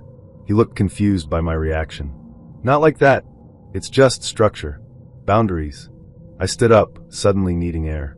So what, all of this, the chair fixing, the late night talks, was a trial run. He didn't say anything. Which said everything. I left that night without drama. Just grabbed my coat and walked out. Over the next few days, he kept texting like nothing had changed. Sent me a meme about bad coffee. A link to a tiny house listing. A blurry photo of the moon. But something had cracked. I started replaying everything. The laundromat sandwich. The minimalist apartment. The carefully curated poverty. It wasn't fake. But it wasn't real either. It was a test. A simulation. He wanted to see if I could fit into his private world without wrinkling the aesthetic. The last message he sent was a photo of a goat wearing sunglasses with the caption, "You escaping capitalism." I didn't reply. Not because I hated him, but because I finally understood what was happening. He didn't want a partner. He wanted someone who could pass. She told me her favorite genre of film was cinematic devastation. I laughed, thinking it was a joke, maybe a clever way to say she liked sad movies. But then she opened her notes app and showed me a folder labeled just that, cinematic devastation. Inside were ranked lists of films based on how emotionally destroyed they left her. I like stories that end early, she said, that leave you with a lump in your throat. I met Lauren at a friend's housewarming. She was standing alone in the kitchen, sipping from a paper cup of warm wine, nodding at people like she was watching a documentary she hadn't decided if she liked. I asked her what she did, and she said, "I'm trying to figure that out," which weirdly felt more honest than any real job title I'd heard in a while. We ended up talking for 2 hours about things that didn't matter, why basil dies too fast, how elevators make you rethink your face, and why the word vibe is slowly losing all meaning. It was one of those conversations that shouldn't stick with you but does. We started seeing each other after that. Lauren wasn't big on texting. She didn't like small talk. She preferred silence to filler. But when she did speak, it felt like she'd been waiting days to say it. She'd lean in, just a little, and drop a sentence that felt like a small truth you hadn't realized you needed. I liked that about her. It made everything feel heavier, but in a good way, like being seen through a film lens instead of a mirror. The first time I realized something was off, we were watching an old French movie in her tiny apartment, the kind where everyone smokes and no one smiles on purpose. Midway through, during a quiet scene where someone stared out a train window, Lauren turned to me and said flatly, "He dies." I thought she was guessing. Then she added, "They always die. That's how you feel something real." She said it like it was a rule, like tragedy was proof of depth. I let it go. A few weeks later, we were eating soup on the floor because she didn't own a table, and she mentioned she used to date someone named Evan. "He had a condition," she said. She didn't say what, just that she stayed with him until the end. She didn't say he passed or he's gone. She said until the end, like it was a movie. At first, I assumed it was a one-time thing. Everyone has a sad chapter. But then she told me about another guy. Dated him last year. Also sick. He wasn't gonna make it, she said offhand, like she was describing a broken shoelace. That's when it started to click. I asked her carefully if she sought that out, if she only dated people who were dying. She didn't get mad. She didn't deny it. She just said, "Not always. But it's easier to be present when there's a clock." I didn't know what to say. She told me most people date like they're buying furniture, looking for something practical, something that matches. She wanted impact. She wanted to feel everything. And in her mind, nothing made you feel more than knowing it would end. We stayed together a while after that. I know how that sounds. But she wasn't cruel. If anything, she was the most present person I'd ever been with. She remembered every detail. She didn't check her phone when we talked. She noticed when I was distant and didn't ask dumb questions. She just sat with me until the silence passed. But I started noticing the cracks. She never asked about my future. Never wanted to meet my friends. Didn't get excited about plans. When I told her I was finally feeling good about life, like things were lining up, she got this faraway look and said, "That's good. But it's hard to connect when things are stable." That night, she kissed me like a memory. Slow, lingering, like she was already halfway out the door. The intimacy between us was careful, beautiful even, but it always felt borrowed, like we were renting someone else's heartbreak. After we were together, soft fingers, skin against skin, breath and sweat and stillness, she'd lie there, tracing shapes on my chest, and whisper things like, "You feel too alive right now." At first, I thought it was poetic. Then I realized it was a warning. I finally asked her directly if she could be with someone who wasn't dying. She didn't answer, just looked at me like I was asking the wrong question. "I think I need to feel the weight of time," she said. "Otherwise, everything slips." After that, I stopped calling. Not all at once. Just slowly. I faded in the quiet way that doesn't cause scenes. She never asked why. Never fought it. A month later, I saw a photo she posted. Her and someone new, holding hands at a cancer fundraiser. Caption: "Thank you for reminding me what matters." I didn't know him, but I knew. I don't think she means harm. I don't think she even fully understands what she's doing. Some people live in the moment. Lauren lives in the final scene. She's always watching the ending, even when the rest of us are still figuring out the plot. It started with my sister yelling from her room, "Is this your voice?" I was half asleep, hadn't even brushed my teeth yet. I shuffled down the hall, thinking maybe she'd found some old voicemail or a TikTok I forgot I made. But when I walked into her room, she was watching a YouTube video. The screen was paused on a blurred-out face. But the voice was mine. My laugh, my rhythm, the way I pause before I say something dumb. I knew it immediately, like hearing a recording of a thought you didn't know you said out loud. The channel name was Dates with Dissonance. Each video was styled like a mini documentary, soft lighting, ambient music, and titles like The Quiet Narcissist or Polite Isn't Always Honest. The one playing was titled Red Flags in Conversation. And there it was. My voice, lifted from a real date I'd been on months earlier. Specifically, one night with Amanda, a woman I'd met on a dating app who had a profile full of black and white photos and quotes from authors I had to Google. She was intense in this compelling way. Sharp. Her eyes felt like they were always scanning for something just beneath the surface. We'd met at a bookstore cafe that smelled like wet pages and chai. talked for hours about comfort TV, the worst first jobs we'd had, and the music we played when we couldn't sleep. She'd laugh at my jokes, ask questions that felt like she really cared. She'd take pictures of her food, sometimes record herself walking into restaurants. I figured she was just into lifestyle content. Everyone's a creator now, right? I never imagined I'd become the content. In the video, Amanda had layered my voice over her own narration. She was analyzing me, my tone, my word choices, the way I laughed at my own joke. She'd pause the audio and explain, in this calm, clinical voice, how my humor masked insecurity. How the way I leaned back mid-sentence suggested a superiority complex. How my silence after she asked a question meant I was dodging vulnerability. I felt my stomach twist. My sister was staring at me, a little horrified, a little fascinated. "That's you, right?" I nodded slowly. I didn't even know how to feel yet. Shock hadn't settled in. I was still trying to piece it all together.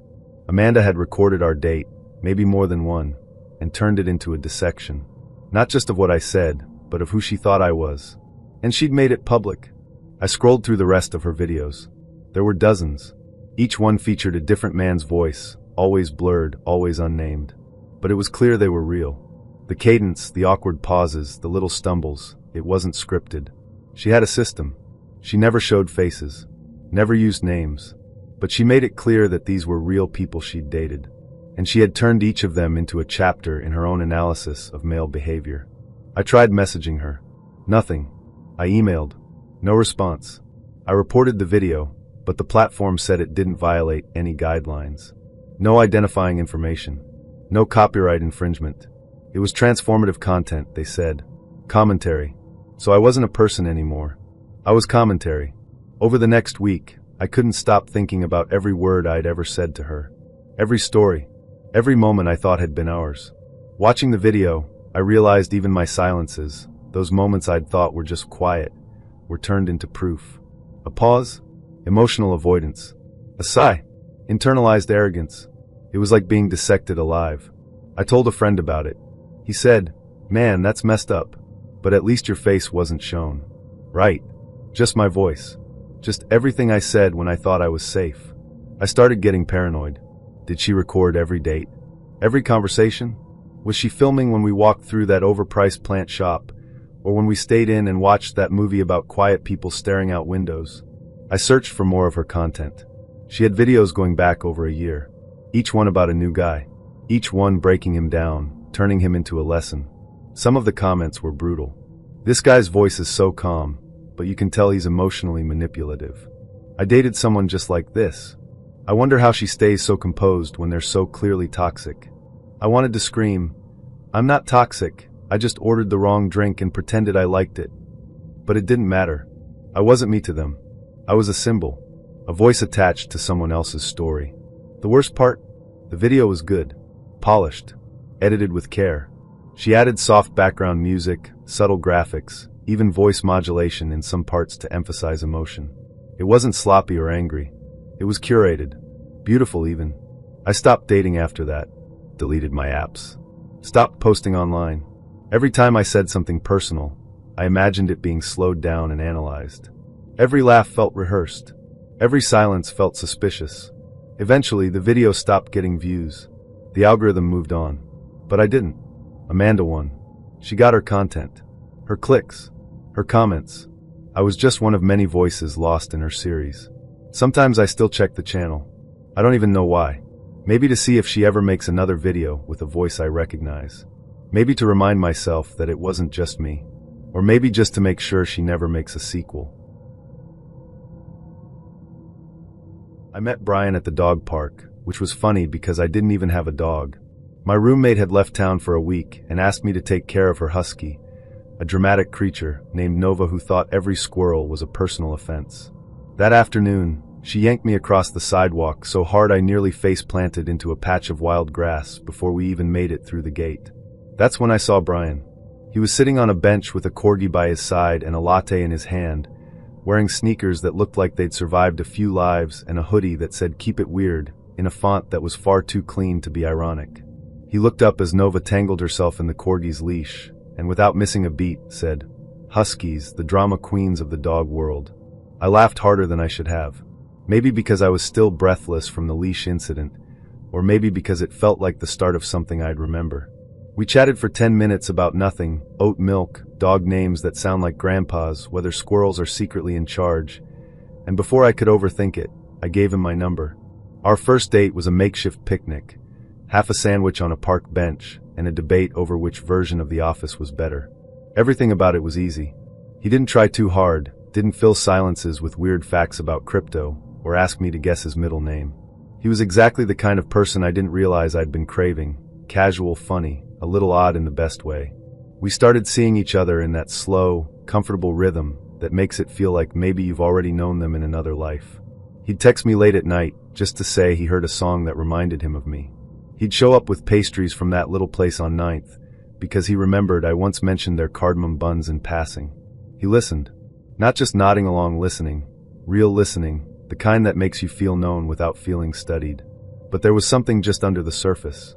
A flicker of recognition I couldn't quite place. I remember telling myself I was being paranoid.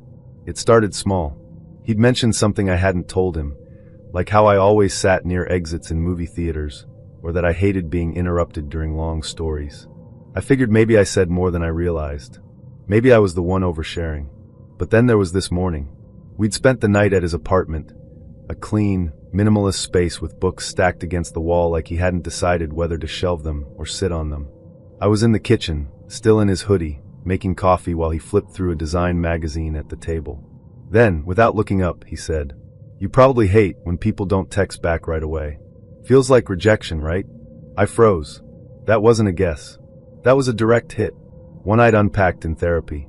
Recently, I looked at him and said, "How did you know that?" He didn't even pause. "My mom told me. From your sessions." I blinked. "Your mom?" He looked up then, completely calm. "Yeah, she's your therapist, right?" That's when the floor slipped out from under me.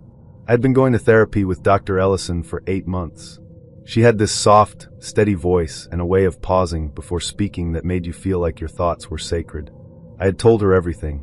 About my family, my past, my fear of being forgotten, my last relationship, the one where I stayed too long and gave too much.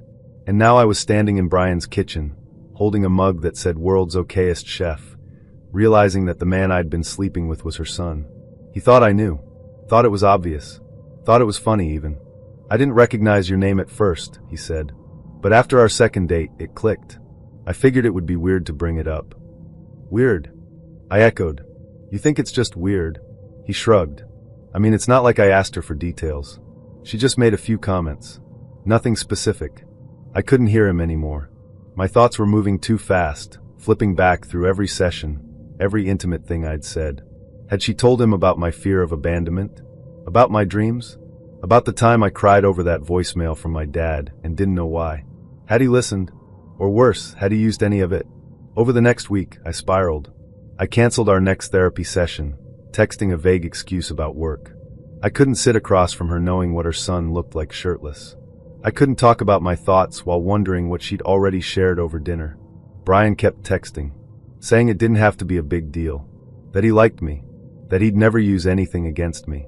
But that's the thing about emotional boundaries, they're not like stolen wallets. You don't know what's missing until you notice the space it used to take up. And once I noticed, I couldn't stop. I wondered if every time he said the right thing, when I was spiraling, or sad, or silent, it was because he'd paid attention, or because he was working from notes I didn't know existed. There was one night, before everything fell apart, where we were watching a movie and I got quiet. He reached over, brushed a finger across my hand, and said, "You always get quiet when you feel small." At the time, I thought it was intimate. Now, I didn't know if he saw it in me or read it in a file. I finally texted him. I told him I couldn't keep seeing him, that I needed space, that I didn't know how to come back from this. He didn't respond. I didn't go back to Dr. Ellison either. I switched therapists. I didn't explain why. Just said I needed a fresh start. I picked someone in another part of the city, someone with no sons named Brian and no overlapping timelines with my most vulnerable moments. I still see him sometimes. Once at a farmer's market. Once walking his corgi near the train station. He always looks like he wants to say something, but he never does. Maybe he's still trying to figure out which version of me he knew, the one from the park or the one from his mother's office. And maybe I'm still trying to figure that out too. The first message I ever got from David didn't start with "Hey" or "How was your weekend?" It read, "What's your stance on tipping culture?" That was it. No greeting. No introduction. Just that, dropped into my inbox like we were already in the middle of a debate. I stared at the message for a minute, unsure whether it was a test or a joke. I replied with something basic. I usually tip 20%, more if the service is great. He responded instantly. Interesting. And that should have been the first flag. Anyone who says interesting like that is already building a spreadsheet in their head. We met for coffee a few days later. The place had chalkboard menus, wobbly tables, and mismatched mugs. The kind of spot where the baristas remember your name, but spell it wrong anyway. He showed up exactly on time. Not early. Not late. Exactly. He complimented my shoes in a way that felt like a checkbox ticked. Observation equals white heavy check mark. Then he sat down and launched into a detailed explanation of his budgeting app. Not his job. Not where he grew up. Not his hobbies. His app. It helps me stay aligned with my values, he said, as if that was the most natural sentence in the world. I nodded politely, half listening, half watching the foam in my latte dissolve. At first, I thought he was just a little intense. Maybe a data nerd. Maybe someone who overprepared for first dates like other people prep for interviews. But then came the questions. They weren't personal. They were strategic. If your partner spent $200 a month on delivery apps, would that be a deal breaker? If you found out they had high-interest credit card debt, would you stay? If they preferred name brand over generic, is that a compatibility issue or a values misalignment? It was like dating a financial podcast. But he was funny in this dry, overly literal way. And he wasn't rude. He didn't interrupt. He didn't talk over me. He always paid attention. And honestly, after a few months of dating people who couldn't hold eye contact for more than 45 seconds, that felt refreshing. So I said yes to a second date, and a third, and a weekend brunch, and a late night walk. He was always polite, always on time, always in control. There's a kind of comfort in that, until you realize it's not intimacy. It's precision. We fell into a rhythm. He'd plan things on a shared calendar. He'd send me articles about financial compatibility and behavioral economics. He once told me he liked how I ordered without hesitation. It shows decisiveness, he said. At night, he was surprisingly affectionate, slow, deliberate, like he was learning my body the same way he memorized interest rates. His touch was warm but measured. He'd kiss the side of my neck like he was charting a graph. And for a while, that intensity felt kind of incredible. But there was always distance. A part of him that stayed seated, even when he was physically close. I didn't see the full picture until a month in. We went to this old diner I loved, greasy fries, loud booths, a jukebox that only played 80s hits. I paid for the check without thinking, left a 20% tip like I always do. Outside, under a flickering street lamp, he turned to me and said, "So I've been reviewing our spending patterns." I laughed, assuming he was joking. He wasn't. He pulled a small notebook from his jacket, flipped it open, started referencing dates, what we ordered, who paid, how much we tipped. "I've noticed a generosity bias," he said, flipping to a page full of notes. "You consistently tip over 20%. That suggests unresolved guilt or an avoidance of perceived conflict." I stared at him, stunned. "Are you analyzing me?" "No," he said, so casually it made me feel insane. "I'm observing. I track what matters." He had graphs, charts, a scoring system. He said he used it on everyone. That most people didn't make it this far. That I'd scored well in emotional transparency and meal-sharing willingness, but poorly in financial restraint and risk assessment. I could barely breathe. "Look," he said, "these aren't deal breakers. Yet." That word. Yet. I realized in that moment I wasn't a girlfriend. I was a data set. Every decision I made, what I ordered, how I reacted to slow service, whether I offered to split the check, it had all been logged. Measured. Ranked. He wasn't building trust. He was testing hypotheses. I asked, "Do you even like me? Or do I just fit your model?" He looked genuinely confused. I wouldn't invest this much time if I didn't have high potential alignment indicators. I walked away. Didn't scream. Didn't cry. Just turned and left. He didn't chase me. Probably wrote, "Subject demonstrates impulsive exit behavior under emotional scrutiny." 2 weeks later, a friend of mine sent me a screenshot. She'd matched with someone named David. First message, "What's your stance on tipping culture?" I told her everything. She laughed at first. Said I had to be exaggerating. 2 weeks later, she texted me. You weren't kidding. He'd done it to her too. Not exactly the same way, but close enough. Took notes during dinner. Asked if she usually bought popcorn at the movies or snuck in snacks. Told her financial transparency was a foundation of intimacy. Then ghosted her after she Venmo'd her half of the bill, down to the cent, and left a 25% tip because the diner was understaffed. I still think about him now and then. Not with anger, more with curiosity. Like, did he ever find someone who passed all his tests? Or did he just keep collecting data? I notice things now. Conversations about money, about control, about compatibility. When someone tips well, I see it as kindness. When they don't, I wonder what story they're trying to tell about themselves. David didn't ruin dating for me, but he made me rethink love as a pattern, a metric, a formula. Some people look for connection, others look for proof.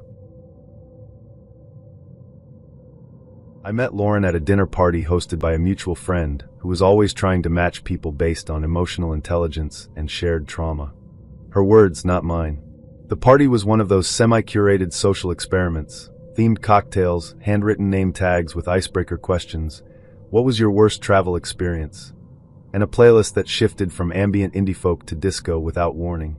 Lauren was standing near the kitchen, holding a glass of wine and a tiny notebook she'd pulled from her jacket. I assumed it was a journal. I liked that. There was something alluring about a person who still wrote things down. She smiled when I approached. Not the kind of smile that invites, but the kind that confirms a hypothesis. Later I'd understand that difference. So, she said, what's your worst travel experience? I laughed, grateful for the cue. I once got stuck in an airport for 19 hours because of a thunderstorm. Slept under a row of chairs with a stranger's dog breathing in my face. She wrote something down. I thought she was just quirky, a little too observant, maybe a therapist or a poet. I asked what she did. I'm a grad student, she said. Clinical psychology, qualitative research. I nodded. So you're studying people? She smiled again. Always. We started dating 2 weeks later. Lauren had this stillness about her, a kind of calm that felt like safety. She didn't rush to fill silences. She let conversations settle. When she listened, it was with her whole face, like nothing else in the world mattered. It made you want to say things you hadn't planned to. Made you believe you were interesting, even when you were just tired. We'd go on long walks where I'd talk about my childhood, my bad habits, my fear of becoming someone I didn't recognize. She never judged.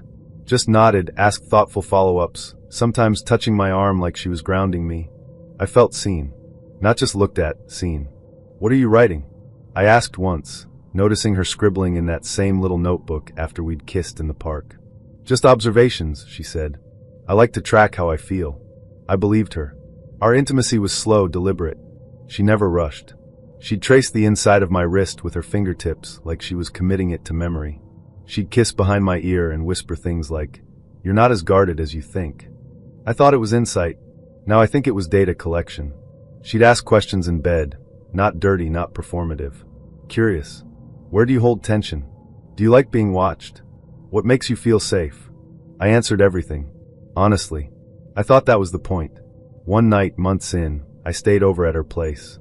Her apartment was warm but sparse, books stacked by the bed, a single plant she never named, no photos on the walls. After she fell asleep, I got up to get a glass of water. I didn't mean to snoop. I wasn't looking for anything. But when I opened the drawer next to her bed, I found a folder. It wasn't hidden, just placed. Inside were pages. Typed. Labeled. My name at the top of one. Participant 7, male, early 30s, emotionally responsive. I froze. Skimming the page, I saw segments of our conversations, word for word. Time-stamped. Categorized. Expressed vulnerability about parental estrangement. Demonstrated trust through physical closeness after conflict. Delayed confrontation in favor of emotional containment. I flipped the page. Hypothesis. Subject may experience intimacy as performance unless mirrored by perceived emotional authority. There were charts, graphs, a log of our interactions, even notations on behavioral shifts following intimacy. It wasn't a journal. It was a case study. I stood there for a long time, holding the pages, my mouth dry. When she stirred in bed, I panicked. Put everything back. Closed the drawer. Pretended I had just gone to the bathroom. I didn't sleep. The next morning, she made coffee like nothing was wrong. Asked if I wanted to walk to the farmer's market. I said I had work. She kissed me on the cheek and said, "You're quieter today." I smiled. "Just tired." She wrote something down. Over the next week, I tried to rationalize it. She was a grad student. Maybe it was just a project. Maybe it was anonymized. Maybe I had signed something in that early flurry of forms she asked me to fill out. A compatibility questionnaire, she called it. I couldn't remember. I didn't confront her. Not right away. I wanted to believe it wasn't what it looked like. But things clicked into place. The way she always asked precise follow-up questions. The way she never shared much about herself. The way she'd pause before reacting, like she was waiting to see how I'd fill the space. We had a fight, eventually. Not a big one. I said something sarcastic at dinner. She didn't laugh. I tried to explain. She said, "It's okay. I expected this." Expected what? This pattern. Withdrawal following perceived disapproval. It's common. I stared at her. "Are you quoting your notes?" She blinked. "I'm just saying." "No. You're diagnosing me." She didn't deny it. That night, I finally asked, "Was I part of your research?" She looked at me calm. "I didn't lie to you. You signed the forms." I didn't know what I was signing. I thought it was about compatibility. It was, among other things. I sat down, heart pounding. "So what? I'm a thesis now." "A chapter?" "A case," she said. "Not a thesis. You're part of a broader sample." I laughed hollow. And what exactly was I supposed to be proving? She looked at me with something like sadness. Or maybe disappointment. That even emotionally intelligent men still perform vulnerability when they think it's being evaluated. I didn't speak. She added, "You were one of the most responsive participants." "That's a compliment." I left. I didn't yell. I didn't take anything. I just left. She didn't follow. When I met Jenna, she was all edge and glow. The kind of person who made eye contact like a dare and laughed like she didn't need anyone to laugh with her. She had a way of standing still that felt like motion, like even when she wasn't going anywhere, you'd still end up following her. She worked in marketing, or maybe media strategy. Honestly, I never fully understood her job, and she never really explained it. But she was always on her phone, not in a distracted way, but like she was orchestrating something just slightly out of frame. We met at a mutual friend's birthday party. She spilled gin on my jeans and didn't apologize. Just looked at the stain and said, "That's gonna be sticky," then handed me a napkin and smiled like she already knew I wouldn't mind. We started dating a week later. Jenna wasn't warm, exactly. But she was magnetic. She'd text me at midnight just to say, "Come over. Bring snacks." No emojis. No small talk. I'd show up, and she'd be in oversized socks and an old college sweatshirt, halfway through some documentary she wasn't really watching. We never had a define the relationship talk. Things just moved. Fast. She'd hook her leg over mine when we slept. She knew exactly how I liked my coffee. She'd laugh at my dumb jokes even when she was annoyed. And when she kissed me, it felt like gravity, sudden, total, impossible to resist. But there were signs. Little things I didn't question at first. The way she always posted stories with me slightly out of frame. The way she'd say, "Hold still," then take a photo and immediately delete it. Once, she asked me to wear a specific jacket when we went out, said it photographed well. I thought it was just her aesthetic. Some people have a curated life. Jenna had an entire brand. The first real crack showed at a bar one night. We were with friends, and she was unusually quiet, scrolling through her phone, not really drinking. I leaned over and asked if everything was okay. She smiled. "Yeah, just waiting on a reaction." "From who?" She didn't answer. The next day, she posted a photo of us, my arm around her, her head on my shoulder. It was the first time she'd publicly acknowledged we were anything more than two people who happened to breathe the same air. In the caption, she wrote, "New chapters." I should have felt something good. Instead, I felt watched. 3 days later, I found out why. We were lying in bed, half asleep, when her phone buzzed. She groaned, turned it over, and said, "He finally responded." I didn't ask who. I knew. She saw the look on my face and added, "It's not like that." I didn't say anything. She said, "Do you really want to know?" I nodded, even though I didn't. Jenna sat up, pulled her knees to her chest. "He's my ex. We dated for 6 years. He cheated. Multiple times. Then left. He's been dating someone new, but he still watches my stories. Still likes my posts. I needed him to see I moved on. I exhaled. Slowly. So I'm the proof? No, she said quickly. You're not just that. But, yeah, you help. Help. Like I was a prop. A product placement. A well-lit cameo in the tragedy of her love life. I wanted to be angry. But mostly I felt hollow. She reached for my hand. I didn't plan it. But once we started, I realized you made it easier. Being with you made it easier to show him I'm okay. That's not love, I said. I know, she whispered. But it was survival. I didn't leave that night. I didn't leave the next day either. That's the thing about emotional manipulation. It doesn't feel like a slap. It feels like a slow hand on your shoulder, guiding you somewhere you didn't agree to go. I kept seeing her. For another few weeks. We kissed. We laughed. We had sex with the lights on. But something had shifted. I stopped feeling like I was in a relationship and started feeling like I was part of a broadcast. Every compliment felt like a press release. Every touch like a calculated camera angle. One night, I caught her texting during dinner. She didn't hide it. Just said, he's spiraling. She saw our latest photo and asked him questions. I guess I win. I said, you win what? She looked up at me, eyes tired. Closure. I paid the check and left. She didn't follow. At first, I thought Ethan was just attentive.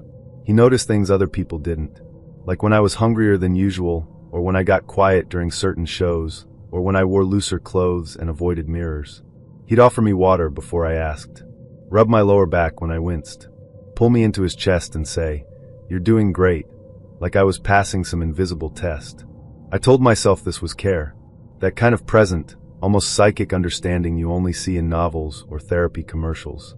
I told my friends it was romantic. He just gets me, I said more than once. It took me 3 months to realize what he was actually doing. We'd been dating casually, or so I thought. Dinners, long walks, nights that ended in his apartment with soft music and slow, practiced intimacy. He wasn't overly charming. He didn't perform vulnerability. He just paid attention, and that made me feel safe, or maybe special. But there were patterns I couldn't name until later. He'd bring me chocolate at the same time every month. Not right before my period, earlier. Right around ovulation. He'd compliment my skin when it looked clear. He'd initiate sex more on certain days, not when I was most in the mood, but when I felt the most magnetic. And when I was anxious or low energy, he seemed to know in advance. He'd cancel plans before I even said I was exhausted. He'd tell me to rest, rub my feet, say things like, your body's doing a lot right now. It felt sweet, thoughtful, until it didn't. The night I found out, we were at his place, curled up on the couch, watching a movie I barely followed. He got up to grab his laptop to show me a playlist he'd made. Something glitched on his screen when he opened it, some kind of calendar app, open in another tab. I wasn't trying to look, but I saw my name, and next to it, day 14. Peak window. Compliments plus initiate physical touch. I blinked. I said, what's that? He froze, then closed the tab too fast. Just something I'm tracking, he said lightly. For what? He hesitated, then said, your cycle. My stomach dropped. You're tracking my cycle? He nodded like it was no big deal. It's not creepy. I'm using public info. Clues you give me. I just noticed patterns. I stared at him. So you what? Made a schedule? No, he said quickly. It's not like that. I just optimize my timing. For connection. I didn't speak. He added, there's science behind it. Hormones, mood shifts. It's not manipulation. It's alignment. Alignment. I felt sick. I asked, have you been using an app? He didn't answer. I walked over to his laptop and sat down. Pulled up his browser history. There it was. A fertility tracker. Synced with a shared Google Calendar. Notes like PMS week, avoid conflict, and high estrogen, plan outdoor date. Even tags, low resistance days, high bonding potential, best time to suggest sleepover. I felt like I'd been mapped. Like my body was a terrain he'd studied with satellite precision. I asked, why didn't you tell me? He said, because people get weird about data. But it's just information. It helps me love you better. Love. That was the first time he'd said it. I left that night without taking anything. Walked home numb. Showered twice. Over the next week, I tried to make sense of it. Was it worse than someone reading your journal? Worse than someone guessing your moods based on astrology? Yes. Because he didn't just observe. He planned. He optimized. He used my biology like a script, and I never gave him permission. I told a close friend. She tried to play devil's advocate. Maybe he just wanted to connect better. Maybe it made him feel more in sync. But that's the thing. It wasn't about syncing. It was about control. He didn't ask what I needed. He decided, based on numbers, charts, assumptions. He wasn't loving me. He was managing me. I confronted him one last time. Told him it was a boundary violation. That it made me question every moment, every kiss, every compliment, every night he held me and said, "I just knew you needed this." He looked confused. But it worked. I said, "That's not the point." He said, "So what? You'd rather I ignore the science?" "No. I'd rather you ask me." He didn't understand. People like Ethan don't need to understand. They just need to feel right. I blocked him that night. Deleted his playlists. Stopped wearing the perfume he liked during high bonding weeks. I still track my cycle. But now it's mine again. When I met Matt, he had the kind of smile that made you forget to be cautious. We met at a friend's rooftop party.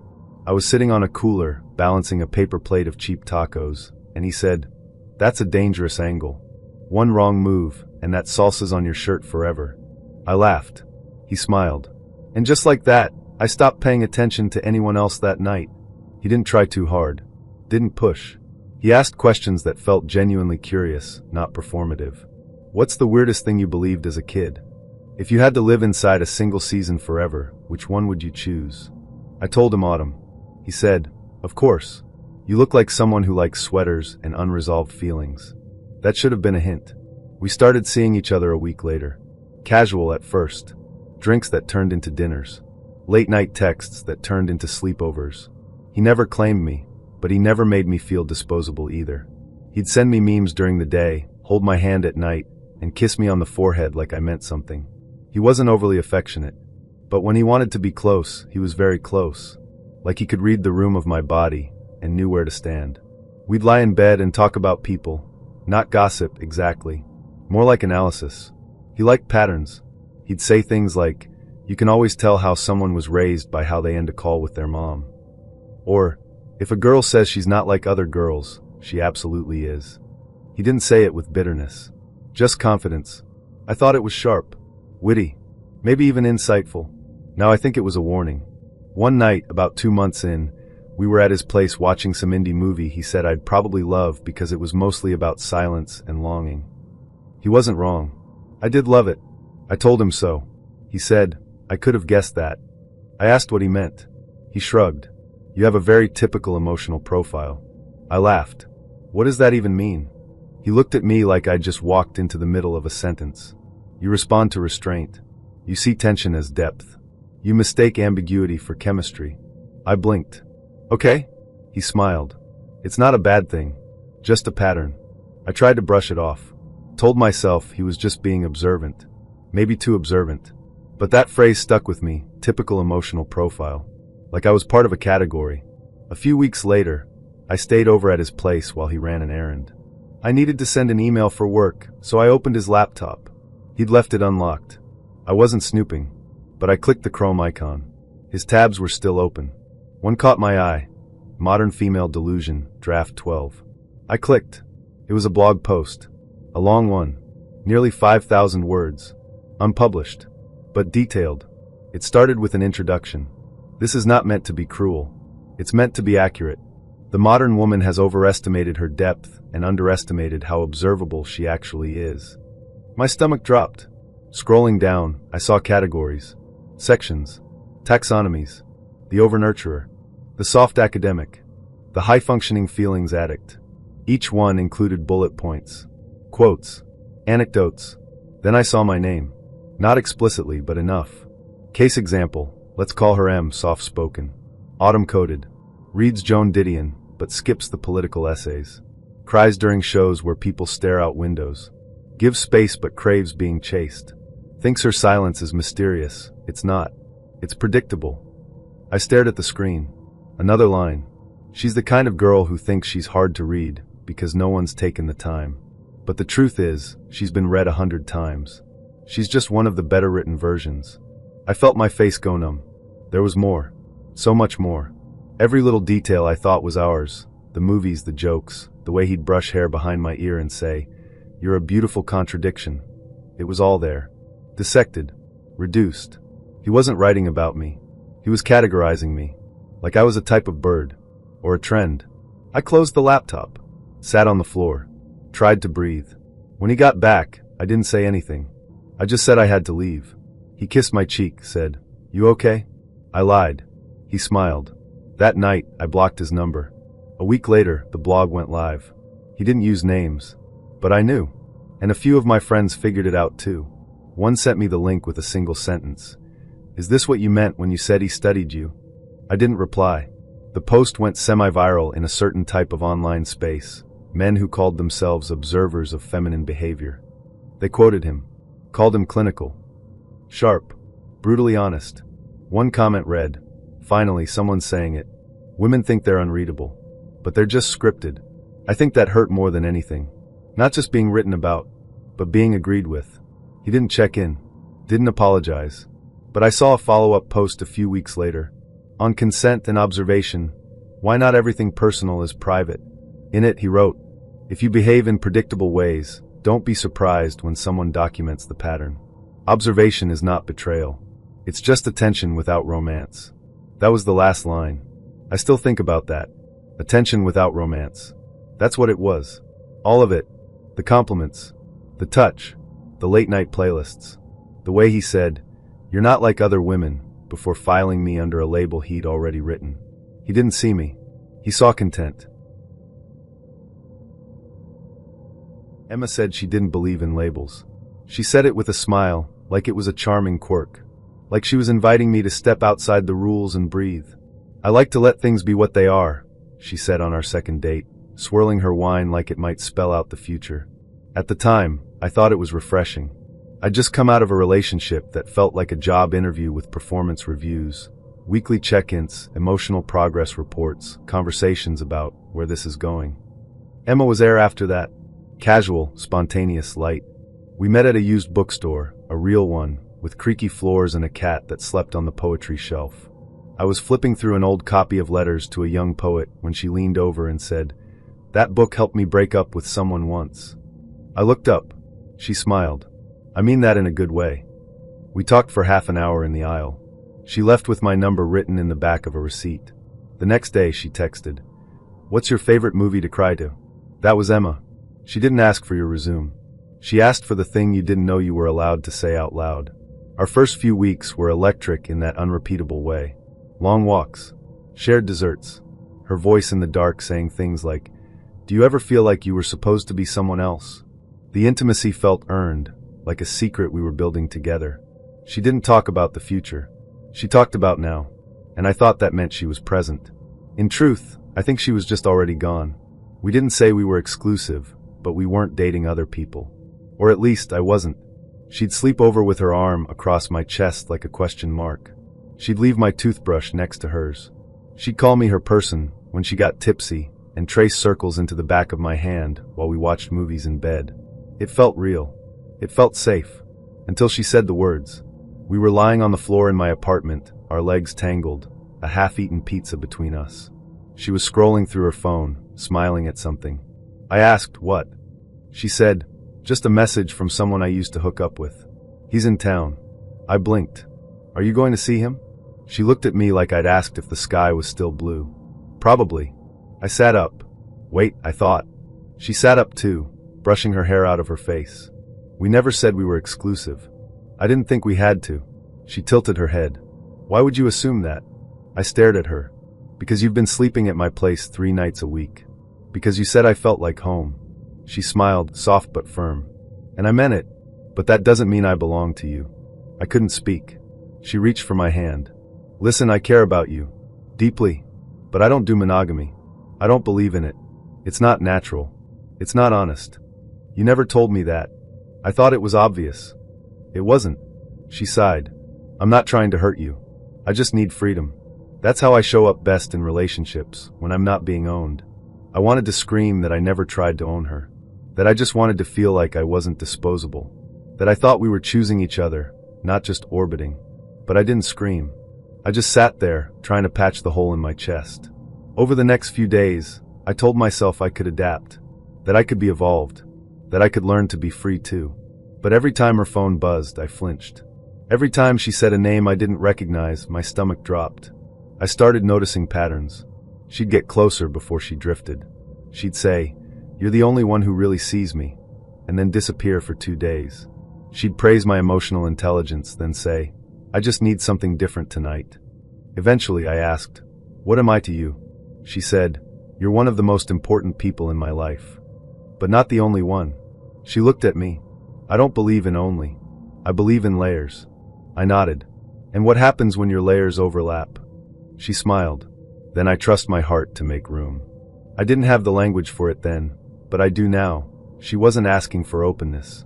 She was asking for immunity, from accountability, from hurt, from the consequences of intimacy that feels real but isn't promised.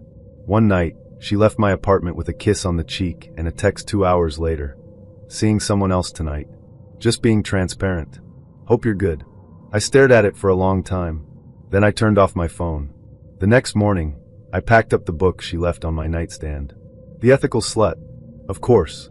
I didn't say goodbye. I didn't ask her to reconsider. I just stepped back. She never followed up. A month later, I saw her at a concert. She was with someone else, holding their hand, laughing that same laugh she used to aim at me like a spotlight. She saw me, nodded. No shame, no apology, just a soft smile, like we were two people who once shared something nice. Maybe we were. But I think love, real love, includes care. Not just for someone's body, but for their understanding of what's happening. Emma didn't lie, but she didn't warn me either. She just said, "Be free," and expected me to know that meant I'd be left behind. Sophie was the kind of person who asked questions like she already knew the answers, and just wanted to see if you'd lie. She had a way of looking at you that made you feel like you were being interviewed, even when you were laughing. The first time we met, she asked, "Are your parents still together?" before she even learned my last name. I said no, they divorced when I was 10. She nodded, like she'd just confirmed something. Then she added, "That explains the way you hold your shoulders." I thought it was a joke. It wasn't. We met through a mutual friend at a poetry reading. She was wearing a turtleneck in July and sipping black coffee like she was immune to heat. When she introduced herself, she said, "I'm studying behavioral patterns in adult attachment." I laughed, mostly because I didn't know how else to respond. She tilted her head. "What's funny?" I guess I thought that was a metaphor. "It's not." She asked for my number, and I gave it to her without hesitation. I told myself it was curiosity. Now I think it was gravity, the kind you don't notice until you're already pulled in. Our first date was at a park. She brought a blanket and a stack of note cards with quotes about connection. She made me pick one at random and respond to it. Mine said, "We accept the love we think we deserve." "That feels like a trap," I said. She smiled. "It's not. I just want to know if you resonate with it." I said I used to. That I'd accepted less because I thought that was safer. She nodded, scribbled something in a small notebook, and said, "Interesting." That was the first time I saw the notebook. It wouldn't be the last.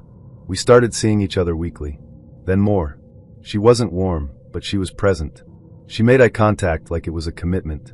When she touched me, it was deliberate, like she was learning the contours of something she'd later describe in detail. She never said much about her past. When I asked about her family, she said, "They're not the point." When I asked about exes, she said, "They were inconclusive." I thought she was guarded, but now I think she just wasn't interested in being known. She asked questions constantly, not in a nosy way, in a structured way, like she had a list and was working through it. "What did conflict look like in your childhood home? When did you first feel emotionally abandoned? Do you tend to withdraw or pursue when faced with emotional distance?" I answered honestly. I thought that was the point. I thought we were building something. I didn't realize I was filling in a form. She never said, "I love you," but she said, "I feel close to you in a way that confirms a hypothesis." I thought that was romantic. I really did. Things shifted around the 3rd month. I noticed her questions became more specific, more focused on my parents, on the timeline of their divorce, on how my mom talked to me afterward, on my dad's silences. She'd ask me the same question in different ways. "When did you first learn not to trust emotional availability? How do you react when someone says they'll call and doesn't?" I asked once, half joking, "Am I part of your thesis?" She smiled. You're part of a theory.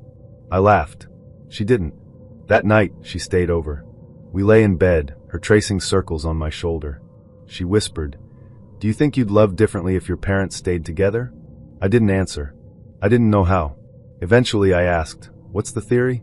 She pulled the blanket up over her mouth and said, "That adult children of divorce display higher intimacy thresholds but lower emotional endurance." I stared at the ceiling. "You're testing that?" She nodded. "Kind of." I asked, "How many people have you tested this on?" She didn't answer. The next morning, I opened her laptop while she showered. I wasn't trying to snoop. I just needed to know. There was a folder titled ACD, Emotional Response Logs. Inside, files labeled with initials, with dates, with quotes, with timestamped transcripts. Mine was there. Subject 7. Male. Parents divorced at 10. Presents as emotionally available, but exhibits conflict avoidance under pressure. Trust mechanisms tied to validation cycles. There were notes on our conversations, our sex life, how often I initiated contact, how quickly I apologized after conflict, even a graph, attachment recalibration curve, plotting my responses over time. I closed the laptop, sat on the edge of the bed until she came out. She wrapped her arms around me from behind and kissed my neck. I didn't say anything. Later, over breakfast, I asked, "Are you collecting data on me?" She didn't look up from her toast. "I'm collecting patterns." I didn't consent to that. "You answered every question. I thought we were building something." "We are," she said. "You just didn't know the framework." I stood up. "That's not intimacy. That's manipulation." She looked at me then, calm, almost annoyed. "Don't be dramatic." I never lied. I never said this wasn't also for research. But you never said it was. She shrugged. People reveal more when they think it's organic. I left. She didn't stop me. A week later, she emailed me a PDF. No subject line. No message. Just an attachment. I opened it. It was a partial draft of an academic article. Emotional Endurance in the Adult Child of Divorce, a case-driven inquiry. I was case study 3. The quotes were anonymized. But I recognized my words. My wounds. I didn't reply.